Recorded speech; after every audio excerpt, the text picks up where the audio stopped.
There it is. Now, we didn't see the punch there. And now, Pacquiao's walking back to his corner. Bayless says, keep fighting. So Velasquez does. All right, but You know what? This fight could have ended twice in this round. That's certainly a low blow. You watch the replay. Do you think that's not a low blow? No. Sorry. and 5 minutes for 5 Velasquez. seconds. 5 seconds. No, 5 minutes. Kenny Bayless means 5 minutes. One low blow Keep away him from up. losing on a DQ. Keep him up.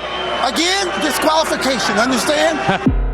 No, I'm not a blow, blow. It's a good punch. Ang nakakatawang sagot sa isang interview na ito Blow. ay nanggaling sa kapatid ni Manny Pacquiao na si Bobby Pacquiao. Good punch. Kalaban niya dito si Hector Velasquez. Nauna na itong nakalaban ng kanyang kapatid na si Manny para sa bakanteng WBC International Super Featherweight title noong 2005. Nabigo nga itong makuha ang titulo laban kay Pacman dahil sa loob lang ng 6 na round ay natapos na agad ang laban.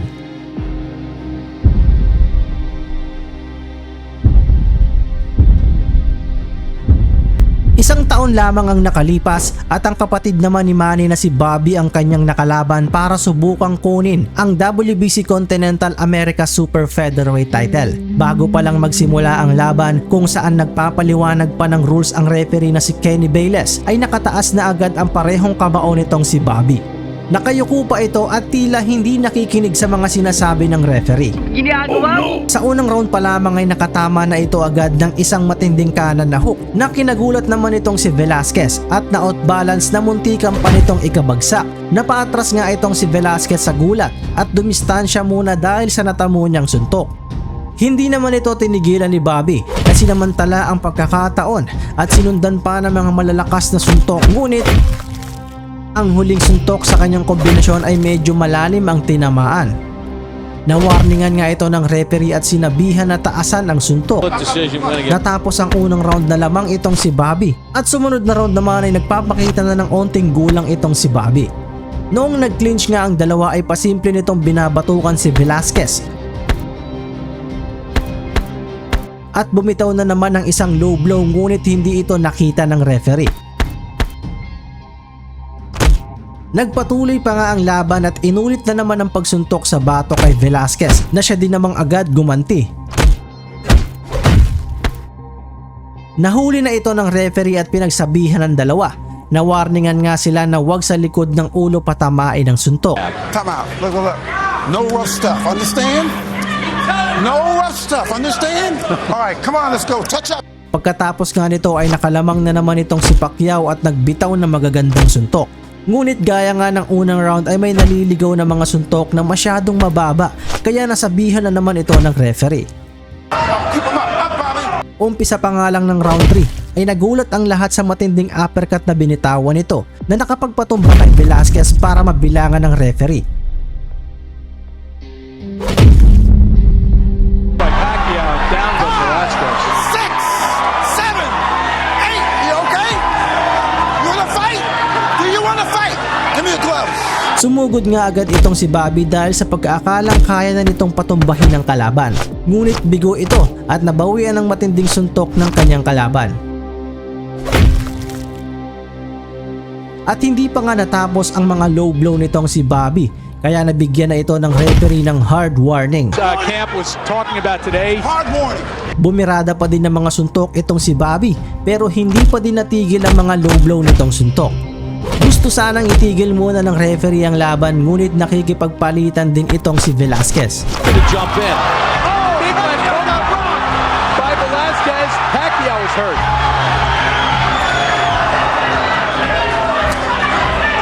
And has been since that right up. At dahil ayaw pa din itaas nitong si Bobby ang kanyang mga suntok, napilitan na ang referee na bigyan ng deduction sa score itong si Bobby. And this is going to negate One the point, negative point. low blow. Look at that. Remember, Velasquez went down. This changes how you score the round. Absolutely. Nagpatuloy nga ang laban at tila wala talagang balak tumigil nitong si Bobby sa paglo-low blow sa round 5. Muli na naman siyang nagpakawala sa mga nananahimik na itlog nitong si Velasquez dahilan para bumagsak ito. Oh, another low blow. Wow. Another point. And 5 minutes Just for 5 seconds. Velasquez. 5 seconds. 5 seconds. No, 5 minutes. K. Bellis means 5 minutes. One low Bobby, blow away keep from him up. losing on a DQ. Keep him up. Again, disqualification. Understand? All right. Sa round 6 naman ay tila hindi pa din natututo itong si Bobby dahil patuloy pa din ang mga chip shot nito kay Velasquez. Napipikon na nga itong si Velasquez kaya bumabawi din ito kay Bobby ng gulang. All right. Stop up. Put him up. Put him up. Sa 7th round naman ay nagtamo ng bukol sa kanang noo itong si Bobby dahil sa isang headbutt. Sabi nga ng commentator, para nga daw itong golf ball na nilagay sa ulo ni Bobby dahil sa sobrang laki nito. Nagpalitan naman ng matitinding suntok ang dalawa sa 8th round. Tila nagpapatibayan nga lang itong dalawa na sinasalo lang ang mga suntok hanggang sa matira na lang ang huling nakatayo. Trying to make the weight. Man. Big left. It's not like either man has never been down. Say what, tremendous resilience in this fight. I actually have it 5 rounds to 3 for Velasquez.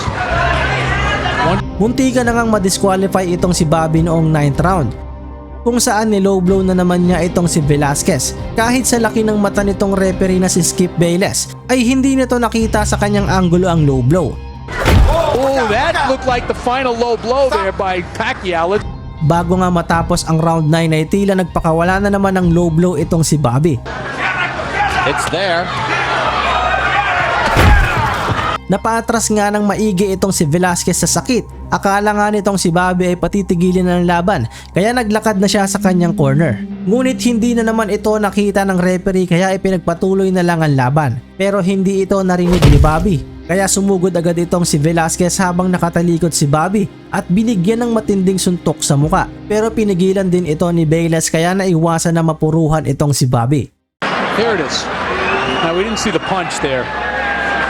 But now, Pacquiao's walking back to his corner. Bayless says, keep fighting. So Velasquez does. All right, but You know what?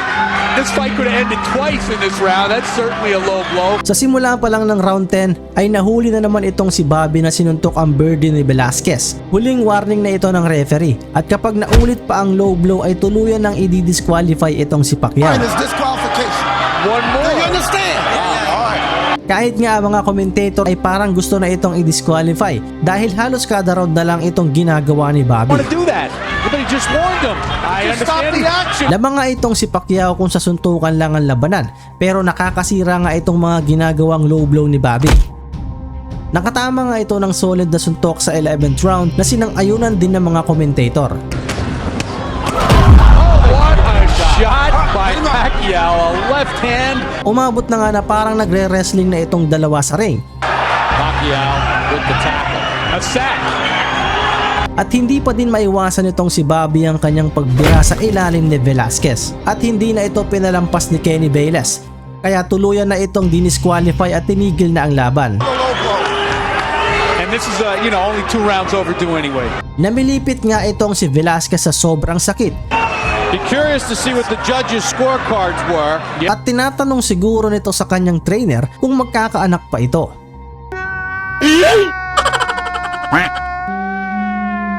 Kung titignan sa mga scorecard ng mga judge, lamang sana itong si Bobby kahit pa napakarami nitong mga minus dahil sa low blow.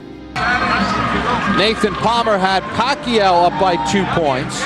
Chuck Giampa had Pacquiao up by 1 point, 94-93. And CJ Ross had Velasquez ahead by a point, 94-93. At nung ini-interview nga itong si Bobby Pacquiao ay ito nga ang mga sagot niya. Low blows. Were you upset with the referee? Did you think that he was wrong? No, I'm not a blow, blow. It's a good punch. What? You know, you watch the replay. Do you think that's not a low blow? No, it's not a blow, man. Bobby Pacquiao indicating that the punch was a little bit higher. It actually looked like it hit him underneath the cup. It's not a blow, blow. So you feel like you weren't treated fairly here tonight? Yeah, I feel good. But the decision is not. Sa tingin nyo ba mga idol, it's not a blow ba? It's not a blow, man. Oh man, was that low? And Pacquiao was trying to argue that it was on the belt. Oh my It was on the gosh, low that belt. was under the protector.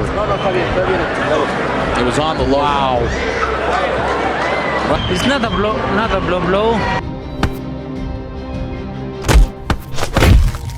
Good pants. I'm not a blow. Good pants. It's not a blow.